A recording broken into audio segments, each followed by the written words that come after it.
Hello everyone, welcome to the Judicial Wings, the knowledge of judiciary, executive and legislation. I am Advocate Pallavi Gawande with you again. Police उपनिरीक्षक पदावर जी नियुक्ती होणार आहे त्याची जी exam आहे तुमची कालच झालेली आहे.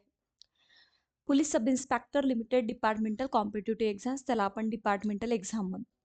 यामध्ये सर्वात महत्त्वाचं जे आहे ते कायद्याचा सिलेबस काय आहे, लॉचा सिलेबस काय आहे तुमच्या मुख्य परीक्षेसाठी. 300 गुणाची जी मुख्य परीक्षा तुमची आहे त्यामध्ये लॉ सिलेबसबद्दल इथे डिस्कस करूया. सर्वात आधी माझा परिचय जर सांगायचा झाला तर मी ज्युडिशियरीचे क्लासेस घेते आणि ऑलरेडी ही एक बॅच आपण पोलीस आणि MPSC साठी घेतलेली होती. आता आपण नांदेडमध्ये परत एक ऑफलाईन बॅच सुरू करतो आहे आणि इवन ऑनलाईन बॅचेसही सुरू आहेत. ज्युडिशियल विंग्स या ॲपवर जाऊन तुम्ही हे ॲप इन्स्टॉल करू शकता आणि हा पूर्ण कोर्स तुम्ही मिळू शकता. बाकी कोर्सेसबद्दल जी काही माहिती हवी ते डिस्क्रिप्शन बॉक्समध्ये दिलेली आहे आणि you can also contact with us for details of the classes. So यामध्ये सगळ्यात महत्त्वाचं असतं की आता इथे आपण ज्या परीक्षेची तयारी करतो आहे, प्रिलिम्स पासून आपण मेन्स एक्झामिनेशनकडे जातो आहे, तर कॉम्पिटिशन्स डेफिनेटलीच जेवढी संख्या कमी होत असते किंवा जेवढी एक स्टेप पूर्ण होत असते तेवढंच कॉम्पिटिशनही आपलं वाढलेलं आहे. आणि कायदा हा असा विषय आहे की यामध्ये स्पेसिफिकली तुम्हाला काही विषय दिलेले आहेत, काही ॲक्ट्स दिलेले आहेत आणि काही ॲक्ट्समधनं काही सेक्शन्सवर भर देण्यास तुम्हाला सांगितलं आहे. कायदा जो असतो हा एक प्रॅक्टिकल विषय आहे. इव्हन थेरटिकलीही आपल्याला तो वाचायचा आहे, समजून घ्यायचा आहे. लीगल लँग्वेज आपल्याला समजून घ्यायची आहे. इंग्लिश असो किंवा मराठी दोन्हीही लीगल ज्या लँग्वेज आहे त्या अवघडच आहे. आणि त्यानंतर आपल्याला इथे ते प्रॅक्टिकली समजून घ्यायचं. पोलिसांचं काय काम असतं? स्पॉट पंचनामा, इन्व्हेस्टिगेशन्स, अरेस्ट ह्या सगळ्या गोष्टी ज्या आहेत, किती प्रकारचे पंचनामे आहेत, कुठल्या-कुठल्या प्रकारच्या ॲक्ट्सचं तुम्हाला नेहमी काम पडतं, कुठल्या-कुठल्या सेक्शन्सवर नेहमी तुम्हाला वर्क करावं लागतं.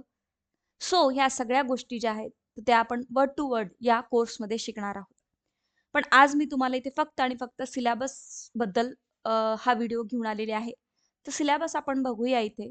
तर कायदा जो आहे तुमचा, तर हा जिथे कायद्याचा तुमचा सिलेबस सुरू होणार आहे तिथे विधी 1 तासाचा पेपर आहे, वस्तुनिष्ठ बहुपर्यायीच आहे. त्यानंतर आपण ह्या विधी कायदे इतर आणि विधी प्रमुख कायदे म्हणजेच मायनर ॲक्ट आणि मेजर ॲक्ट ह्या दोन्ही यांना यांनी पेपर 1 आणि पेपर 2 मध्ये डिव्हाईड केलेला आहे. सगळ्यात आधी मी एकदम शॉर्ट व्हिडिओ तुम्हाला इथे देते आहे. फक्त आणि फक्त आपण सिलेबस बघणार आहोत आणि कोर्सेस आपल्याकडे अवेलेबल आहे. ऑफलाईन नांदेडमध्ये जे की निलेश राठोड MPSC अकॅडमी आहे. इथे आपण ऑफलाईन कंडक्ट करणार आहोत आणि दुसरं आहे जे की ऑनलाईन एव्हरीवेअर तुम्ही पाहू शकता. लॉमध्ये जे मेजर ॲक्ट्स आहे यामध्ये कॉन्स्टिट्यूशन ऑफ इंडिया दिलेला आहे.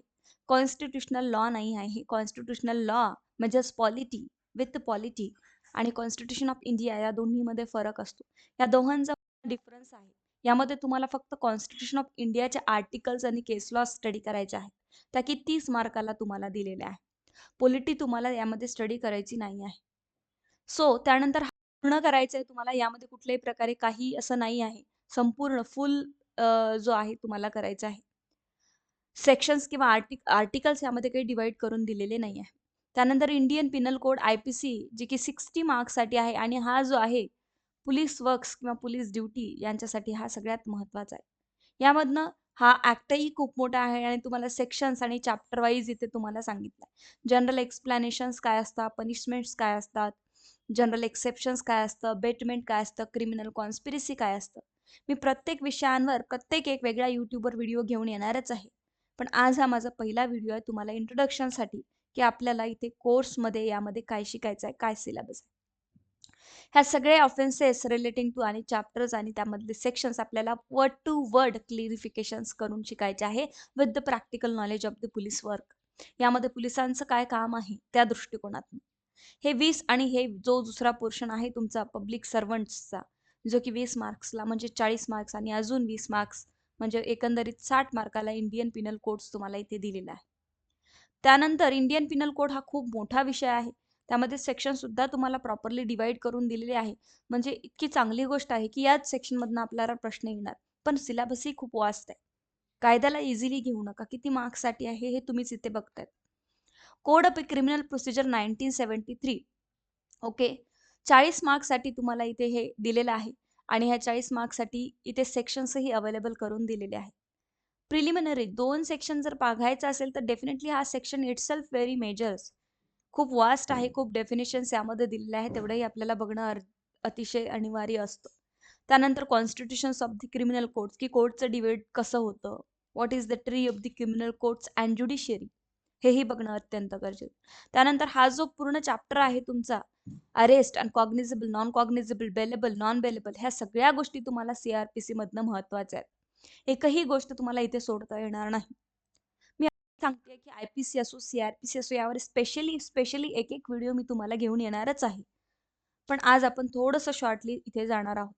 त्यानंतर इंडियन एव्हिडन्स ऍक्ट 1872चा, यामध्ये पर्टिक्युलरली तुम्हाला चॅप्टर्स, काही पोर्शन्स आणि काही सेक्शन्स इथे मेन्शन केले आहे, एवढे आपल्याला कव्हर करायचे. त्यानंतर अगेन आपण paper number 2 law, minor and other acts मध्ये दिलाय. इव्हन तुम्हाला प्रॅक्टिकल नॉलेजवरही इथे भरपूर अभ्यास करायचा आहे. प्रॅक्टिकल नॉलेजवर सुद्धा मी तुमच्यासाठी युट्यूबवर तुम्हाला काही नॉलेज अवेलेबल करून देणारच आहे. महाराष्ट्र पोलीस ऍक्ट खूप वास्ट ऍक्ट आहे आणि यामध्ये एवढे सेक्शन्स तुम्हाला दिलेले आहे, प्रत्येक सेक्शनही मोठेच आहे. यामध्ये हा ऍक्ट तुम्हाला प्रॉपरली बघायचा आहे. 10 मार्कासाठी हा तुम्हाला विचारण्यात येणार आहे. द महाराष्ट्र प्रोहिबिशन ऍक्ट, जी की दारूबंदी किंवा इंटॉक्झिकेशनवर प्रोहिबिशनसाठी पर्टिक्युलरली हा ऍक्ट महाराष्ट्राने एस्टॅब्लिश केलेला आहे. तो ऍक्ट बघायचा आपल्याला. 4 मार्क्ससाठी तुम्हाला हा ऍक्ट आहे. द महाराष्ट्र प्रिव्हेन्शन गॅम्बलिंगसाठी 3 सेक्शन यामधनं दिलेले आहे. ऍक्टही छोटा आहे आणि सेक्शनही 3 आहे, पण सेक्शन 3ही अत्यंत महत्वाचे आणि मोठे आहे. त्यांना समजून घेणं, त्याची लँग्वेज समजून घेणं, त्यामध्ये पनिशमेंट्स आठवणं, ह्या ट्रिक्स आणि स्ट्रॅटेजी काय असतात लॉ स्टुडंटच्या, पनिशमेंट सेक्शन्स आठवण्याच्या, ह्या आपण यामध्ये बघणार आहोत.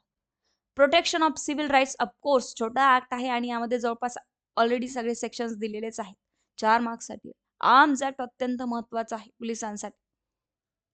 आयपीसीचे आणि आर्मचे सेक्शन्स कसे लागतात एफआयआर मध्ये हे शिकणं गरजेचं असतं practically.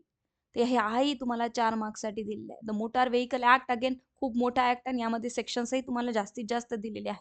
The Maharashtra motor vehicle act, the mental health act, representation of the people act 1951, यामध्ये ही डिवाइड सेक्शन्स करून तुम्हाला 2-2 मार्कासाठी हे ऍक्ट्स दिलेले आहे. खूप जास्त सिलेबस आहे, त्यामुळे तयारीसाठी वेळ करू नका जेव्हाही तुमचं प्रिलिमिनरी एक्झामिनेशन होणार आहे. Juvenile justice care and protection act, prevention of corruption act आहे. The schedule tribes and schedule tribes, हा ऍक्ट आहे. SC ST तुम्हाला खूप छोटा ऍक्ट आहे, 2च सेक्शन रीड करायचे आहे. त्यामध्ये ही 4 मार्क्ससाठी आहे. NDPS act, narcotic drugs and psychotropic substances act 1985 चा हा ऍक्ट आहे. हाही प्रॉपरली करायचा, भरपूर सारे सेक्शन्स यामधनंही दिलेले आहे. Maharashtra prevention of dangerous activities, हा सुद्धा ऍक्ट तुम्हाला दिलेला आहे. ड्रग ऑफेंडर, यामध्ये 4-5 सेक्शन तुम्हाला रीड आउट करायचे. Maharashtra state control organised crime, white collar crime ज्याला आपण म्हणतो, हा सुद्धा तुम्हाला रीड आउट करायचा आहे. 4 मार्क्ससाठी आहे. असे पूर्ण तुम्हाला इथे पूर्ण सिलेबस विथ मार्क्स आणि विथ सेक्शन वाईज दिलेले आहेत. यामध्ये जर तुम्हाला कट टू कट मार्क्स मिळवायचे असेल तर स्मार्ट स्ट्रॅटेजी आणि लॉ स्टुडंट सारखा अभ्यास करणे गरजेचं आहे. भरपूर वेळा होतं, नोट्स देतात, नोट्स लिहून घेतो आपण, मराठी इंग्रजी सारखा अभ्यास याचा जर केला तर त्याचा काहीही फायदा होत नाही. एक्झॅक्टली बेअर ऍक्ट काढायचे, एक्झॅक्टली त्यातले सेंटेन्स तुम्हाला इंग्लिश जरी मी शिकवलं तरी तुम्हाला ते मराठीतनं रूपांतर करून शिकवणार आणि त्यामध्ये एक्झॅक्टली त्याचे मिनिंग्स काय, हे कसे आठवण ठेवायचे, त्याचा अर्थ काय, याला आपण प्रॅक्टिकली कसं यूज करतो केस स्टडीमध्ये, हा जर तुम्ही एक ऑब्जेक्ट ठेवला तुमच्या स्टडीमध्ये कायदा ह्या सिलेबससाठी, तर डेफिनेटली तुम्हाला फुल पैकी फुल मार्क्स मिळण्याचे चान्सेस असतात. क्लिअर? मग त्याच्यानंतर Maharashtra protection of interest depositories act तुम्हाला आहे. इन्फॉर्मेशन टेक्नॉलॉजी 2002, यामध्ये सायबर लॉचे तुम्हाला सेक्शन्स रीड आउट करावे लागतील. Protection of children from sexual offences, हा सुद्धा पोक्सा ऍक्ट आहे. त्यानंतर crime investigation practical approach, practical नॉलेजसाठी हा तुम्हाला हा पोर्शन दिलेला आहे. 20 मार्कासाठी प्रॅक्टिकल नॉलेज आहे की इन्व्हेस्टिगेशन्स मध्ये तुम्ही काय करायचं आहे. यामध्ये अनेक प्रकारचे पंचनामे आहे, प्रोसिजर आहे. जेव्हाही एखादी घटना घडती आहे, तुमच्याकडे एफआयआर फाईल होत आहे, only in the cognizable cases. What is the cognizable cases, what is non cognizable cases, what is the bailable offence, what is the non bailable offence, when police may arrest without warrant, when police may not arrest without warrant. Practical approach तुम्हाला इथे बघायचा आहे. Practical approach मध्ये scene पंचनामा, दिस is we called spot पंचनामा, arrest पंचनामा, seize and search पंचनामा, inquest पंचनामा ज्याला आपण मरणोत्तर पंचनामा म्हणतो, मेमोरेंडम पंचनामा जे की डिस्कवरी पंचनामा म्हणूनही ओळखला जातो.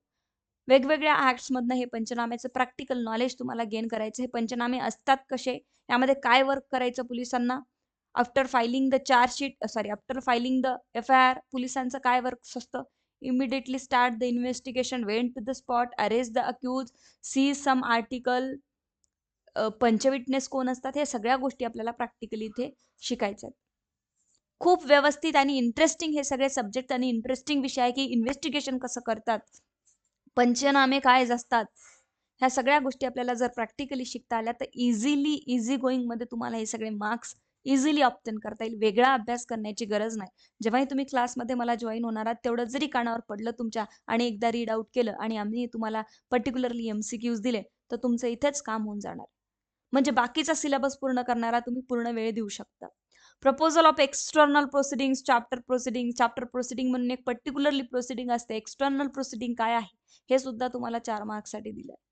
यानंतर वेगळाच थोडाफार इथे प्रोसिजर दिलाय की जे की scientific aids to crime investigation. आता सध्या सायंटिफिक एड्स काय आहे, लाईक मेडिकल एव्हिडन्सेस कलेक्ट करायचे आहे, CA अनालायझेशन्स करायचे आहे, केमिकल अनालायझेशन्स करायचे आहे, ह्या सगळ्या scientific aids to the criminal investigation हे कसं पार पाडायचं, what is the duty of the police officers in the scientific investigation, हे 10 मार्क्ससाठी तुम्हाला आहे. हे सुद्धा मी डेफिनेटली तुम्हाला शिकवणार आहे अगदी प्रॅक्टिकल नॉलेज घेऊन. त्यानंतर फॉरेन्सिक सायन्स हे सुद्धा तुम्हाला इथे सगळ्या फिंगरप्रिंट्स, फ्रूटप्रिंट्स, लाईक फिजिकल एव्हिडन्सेस काय असतात, नेचर काय, सर्च काय आहे, केमिकल अनालायझेशन सुद्धा याच्यामध्ये येतं. हे सगळ्या गोष्टी फॉरेन्सिक सायन्सच्या सुद्धा आपण शिकणार आहोत. यावर मी स्पेशली एक व्हिडिओ सुद्धा तुम्हाला देणार आहे.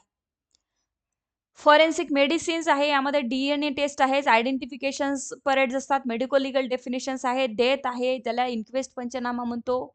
ठीक आहे की नाही, हे सगळ्या गोष्टी येते. सेक्शुअल ऑफेन्सेसमध्ये मेडिकल टेस्ट असतात, DNA टेस्ट असतात, हे सगळ्या गोष्टी याच्यामध्ये येतात. एक्सपर एव्हिडन्सेस असतात. ह्युमन राईट्स हा एक अजून एक प्रोव्हिजन थोडा वेगळा दिलेला आहे. त्यामध्ये आपल्याला बघायचं it's awareness of the human rights, principle of handcuffing as a directions of the supreme court. Supreme कोर्टाच्या काही गाईडलाईन्स आहेत, सुप्रीम कोर्टाचे काही केस लॉज आहेत मोठे मोठे. ह्यामध्ये हँड कफिंग करावं का, कधी करावं, कधी नाही करावं, नोटीसचे सेक्शन्स तुम्हाला अमेंडमेंट करून टाकलेले आहेत CRPC मध्ये. ह्या सगळ्या गोष्टी आपल्याला इथे 10 मार्कासाठी पुढे दिलेल्या आहेत. नॅशनल ह्युमन राईट कमिशन काय, स्टेट ह्युमन राईट कमिशन काय, पॉलिसीज कंप्लेंट ऑथॉरिटी काय आहे, पोलीस कंप्लेंट्स ऑथॉरिटी, एजन्सीज काय आहे, कुठल्या कुठल्या ऍक्टनुसार कुठल्या कुठल्या प्रकारच्या पोलीस कंप्लेंट्स ऑथॉरिटी आहेत, कुठल्या याच्यामध्ये कुठल्याही सिटीजनला इथे इन्फॉर्मेशन देणं कंपल्सरी असतं का, ह्या सगळ्या गोष्टी आपण कंप्लेंट्स ऑथॉरिटीकडे कधी देऊ शकतो. हा सगळा तुमचा MPSCचा सिलेबस आहे आणि या सिलेबसला व्यवस्थित वर्ड टू वर्ड पाहणं गरजेचं.